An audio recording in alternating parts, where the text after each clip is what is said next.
గణపయ్య ఈ రోజు నీ పుట్టినరోజు కదా, నీకేం కావాలి? ముందు ఏం కావాలో కాదు గానే ఏం వద్దో చెప్తాను వినండి. ముందు నా చెవుల దగ్గర నుంచి హై వాల్యూమ్ స్పీకర్లు తీసేయండి. చూడొచ్చేస మారుగుంది.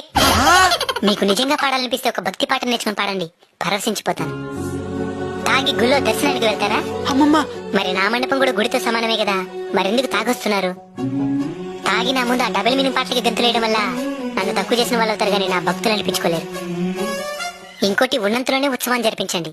మీరు ఎంత పెట్టుబడి పెట్టారనే దాన్ని నేను చూడను, ఎంత ప్రేమను పెట్టారనేది మాత్రమే నేను చూస్తాను. ఒకే గ్రామంలో 3-4 విగ్రహాలు పెట్టడం వల్ల మీలో ఐక్యత నశిస్తాది. అందరూ కలిసిమెలిసి ఒకే విగ్రహాన్ని పెట్టి పూజించండి. నేను మీలో ఐక్యతకి కారణం అవ్వాలి కానీ గొడవలకి కాదు. స్వామి మేమైతే తాగి రావడం, డబుల్ మీనింగ్ పాటలకి డాన్స్ వేయడం ఇవేవి చేయలేదు స్వామి. అందుకే కదా నైనా నేను ప్రత్యక్షమై మీతో మాట్లాడుతుండేది. మీరు నాకు బాగా నచ్చారు. ఏదైనా ఒక వరం కోరుకోండి, ఖచ్చితంగా తీరుస్తాను. స్వామి నీ పుట్టినరోజు నాడు కూడా విజయవాడ ఖమ్మం బస్సులు వరదలతో ఇబ్బంది పడుతున్నారు స్వామి. వాళ్ళకి తోడుగా ఉండు స్వామి. తదాస్తు.